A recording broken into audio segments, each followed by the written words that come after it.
बिस्मिल्लाहिर्रहमानिर्रहीम। अस्सलाम वालेकुम। कैसे हाल हैं आपके? इस वक्त हम सबसे पहले आज पाकिस्तानी इलेक्शन के बारे में बात करेंगे और साथ ही हम ईरान, अमेरिका, लबनान, फ़लस्तीन, इसराइल की बात करेंगे। इस वक्त जैसा कि हालात वही हैं, पार्टियां भी वही हैं, हवाई मखलूक भी वही है और तीन दिन बाद इलेक्शन है।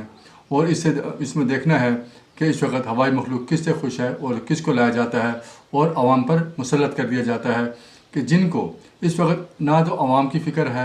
ना मईशत की फ़िक्र है और ना किसी किस्म के पाकिस्तान की फ़िक्र है। और फ़िक्र है तो सिर्फ़ और सिर्फ अपने इक़्तिदार की, कि बाहर लाबियों को कैसे खुश किया जाए और अपने इक़्तिदार को कैसे संभाला जाए। ये 3 दिन बाद फैसला हो गया कि हवाई मखलूक किससे खुश है और वो किसको लेकर आती है। इसके बाद हम बात करेंगे इस वक्त ईरान, अमेरिका। इस वक्त ईरान ने तरदीद कर दी है कि जो कुवैत पर हमला हुआ था उसके अंदर हमारा कोई वो नहीं है, वो उनके इंटरसेप्टर ख़राब थे जिसकी वजह से उनके इंटरसेप्टर गलत चले और वो अपने ही एयरपोर्ट में गिरे और जिसकी वजह से वहाँ तबाही हुई। और इस चीज़ की ईरान ने तरदीद कर दी है। और दूसरी तरफ अगर ईरान और अमेरिका की जंग को देखा जाए तो इस वक्त ईरान ने यह भी वाज़ेह कर दिया है, जैसे ट्रम्प ने कहा है कि मुस्तफा खामनेई से मुलाकात हो सकती है, लेकिन क्या खामनेई मुलाकात करेंगे?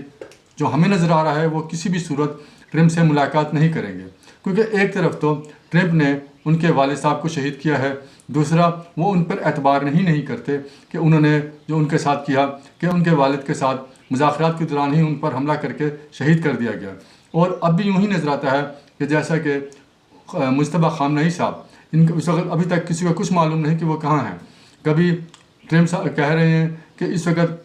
वो बहुत बीमार हैं और वो किसी काबिल नहीं हैं, दूसरी तरफ कहते हैं कि उनकी तमाम निगरानी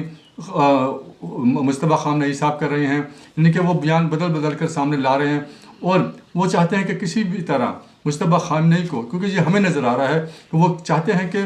वो किसी भी तरीके से मुस्तफा खामनेई को जब इस वक्त रूपोश हैं कि बाहर लाया जाए और उनको दोबारा से अपने वालिद साहब की तरह शहीद कर दिया जाए। क्योंकि जब मुस्तफा खामनेई साहब आएंगे तो वो अकेले नहीं आएंगे, उनके साथ उनकी पूरी काबीना होगी और वो काफ़ी तादाद में लोग होंगे। उनको उनकी काबीना के साथ ही शहीद कर दिया जाए और वहाँ पर एक बहुत बड़ा फुकदान खड़ा कर दिया जाए ताकि उनकी लीडरशिप को ख़त्म कर दिया जाए। और तीसरी तरफ हम अगर इसी बात को अगर हम बढ़ाएं लबनान की तरफ, तो ईरान ने कहा है कि जब अगर बेरूत पर हमला किया गया तो जंगबंदी ख़त्म होगी और उसके बाद मुकम्मल तौर पर जंग शुरू कर दी जाएगी, जिससे अंदाज़ा होता है कि ईरान लबनान के मामले में किसी भी तरीके से हिजबुल्लाह को छोड़ने के लिए तैयार नहीं है, अकेला छोड़ने के लिए तैयार नहीं है। और इस वक्त अमेरिका ने इसराइल को खुली छूट दी हुई है कि वो जैसा चाहे बेरूत पर हमले करे, जहाँ भी हमले करे। इस वक्त सिर्फ और सिर्फ गाली गलौज पर या गुस्से होने से काम चलाया जा रहा है। इस वक्त जैसा कि पाकिस्तानी सियासत का और इस वक्त ट्रम्प और नेतन्याहू का एक ही काम चल रहा है, एक तरफ से तो एक दूसरे को आंखें मारकर अपनी हुकूमत चलाई जा रही है और अपने मफादात निकाले जा रहे हैं। यही कुछ पाकिस्तानी सियासत में भी हो रहा है, लेकिन हम अब अपने मौक़िफ़ की तरफ हैं अमेरिका और नेतन्याहू की तरफ। इस वक्त ट्रम्प का कहना कि मैं बहुत गुस्सा हुआ, उनको मैंने ये कहा, फिर नेतन्याहू से पूछा जाना कि हम ये क्या क्या हुआ, उन्होंने कहा ये हम बता नहीं सकते, ऐसा वो वाकई गुस्सा हुए थे। लेकिन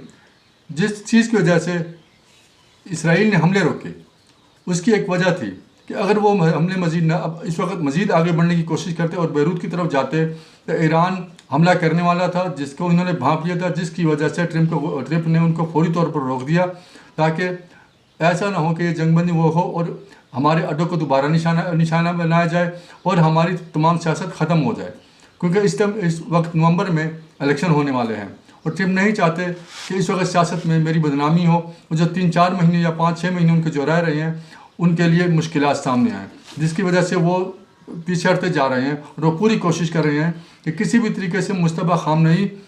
साहब का पता लगाया जाए और उनको अल्लाह ना करे किसी न किसी तरीके से शहीद कर दिया जाए और विक्ट्री का निशान बनाकर जंग ख़त्म कर दी जाए। लेकिन इस वक्त ईरान मुकम्मल तौर पर अपने आप को सेव कर रहा है और मुकम्मल तौर पर जंग की तैयारी भी कर रहा है।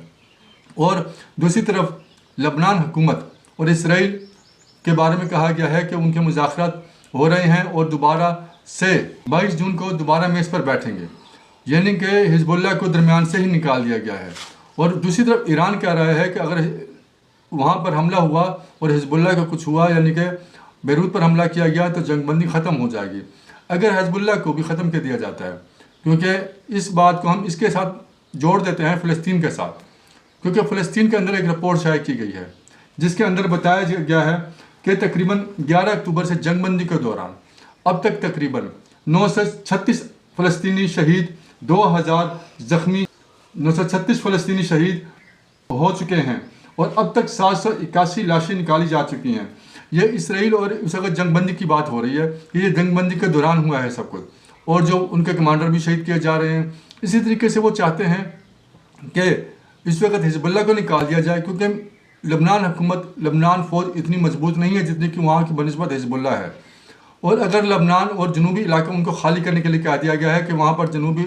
इलाके को खाली कर दिया जाए और वहाँ पे लबनान फ़ौज खड़ी कर दी जाए, और वहाँ पे यानी कि गैर सरकारी लोग, यानी कि फ़ौज के अलावा या कोई तंजीम या कोई ऐसा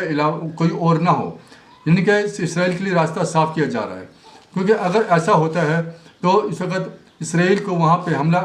करने में और कब्ज़ा करने में कोई मुश्किल पैदा नहीं होगी। और जहाँ पर जंगबंदी की बातें हो रही हैं, वहीं पर इसराइल ने लबनान में, जनूबी लबनान में वहाँ पर रॉकेट मारा है, जिसमें यूएन अमन मिशन का यूएन का एहलकार भी हलाक हुआ है और 2 ज़ख्मी हुए हैं। यानी कि दुनिया में इस वक्त जितनी छूट इसराइल को दी जा रही है वो किसी मुल्क को भी नहीं है। अगर यही चीज़ कोई और मुल्क करे तो उनके ऊपर पाबंदियाँ भी आयद कर दी जाती हैं, उनके ऊपर हर किस्म की मईशत भी तंग कर दी जाती है, और उनके ऊपर हर किस्म की सलामती कौंसिल में आवाज़ें भी उठाने शुरू कर दी जाती हैं। लेकिन इसराइल ये पहली दफ़ा नहीं है, पहले भी कई दफ़ा वो ऐसी हरकतें कर चुका है कि अमन मिशन के फ़ौजियों को ही हलाक कर देता है और ज़ख्मी कर देता है, लेकिन इसराइल से पूछने वाला कोई भी नहीं है। तो इससे देखते हैं कि ये जंगबंदी कितने देर अरसा तक रह सकती है, क्योंकि किसी वक्त भी जैसे कि वो हमास के रहनुमाओं को शहीद कर रहा है, और दूसरी तरफ से कहा जा रहा है कि हिजबुल्लाह को यहाँ से इलाके भी खाली करने होंगे, और ये जंगबंदी तब तक मशरूत है कि हिजबुल्लाह उनके ऊपर हमले ना करे। यानी कि जैसा कि हमास के साथ होता है, वो उनके लीडरों को तो शहीद करता रहता है, लेकिन अगर वो हमला करेंगे तो जंगबंदी ख़त्म हो जाएगी, जिसकी वजह से इतनी तादाद में लोगों की शहादतें भी हो रही हैं, लेकिन कोई इसराइल पर हमला करने की,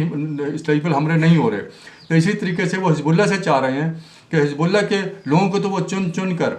वहाँ पर शहीद करता रहे, लेकिन हिजबुल्लाह वापस हमला ना करे। अगर हिजबुल्लाह हमला करेगा तो जंगबंदी ख़त्म हो जाएगी, और इस वक्त ना तो ये ईरान चाहेगा और ना हिजबुल्लाह इस चीज़ से पीछे हटेगी, जिसकी वजह से ये मुज़ाकरात कामयाब होते हुए नज़र नहीं आते।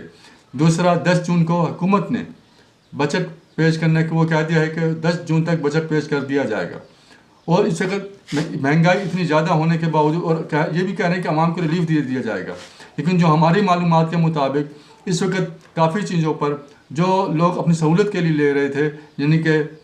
मोटरसाइकिलें वगैरह जो पेट्रोल के अलावा चलती हैं, इलेक्ट्रिक ऐसी चीज़ें, सोलर सिस्टम, उनके ऊपर अचानक ही तकरीबन 18% टैक्स आयद कर दिया जाएगा। 18% का मतलब है कि जो 1 लाख की चीज़ होगी वो 1,18,000, यानी कि जो 2,20,000 की मोटरसाइकिल होगी वो तकरीबन 2.5 लाख, और जो 25,000 का सोलर होगा वो तकरीबन 29 से 30,000 में। अगर इतनी ही महंगाई कर दी जाती है तो ये पाकिस्तान के लिए तबाही का सबब बनेगी, क्योंकि यहाँ पर बरामदात कैसे बढ़ेगी और मुल्क खसारे में कैसे नहीं जाएगा, और बरामदात में कमी क्यों नहीं आएगी जब और मुल्कों की बनस्बत यानी कि महंगाई इतनी होगी, तो लोग यहाँ से महंगी चीज़ें कैसे ख़रीद कर बाहर भेज सकते हैं और हमारी बरामदात में इजाफा होगा। इसलिए हुकूमत को इस बारे में सोचना चाहिए कि अपनी महंगाई को कम किया जाए, और जो हर साल 35% तनख्वाहें बढ़ाई जा रही हैं, जजों को खुश किया जा रहा है, ब्यूरोक्रेट को खुश किया जा रहा है,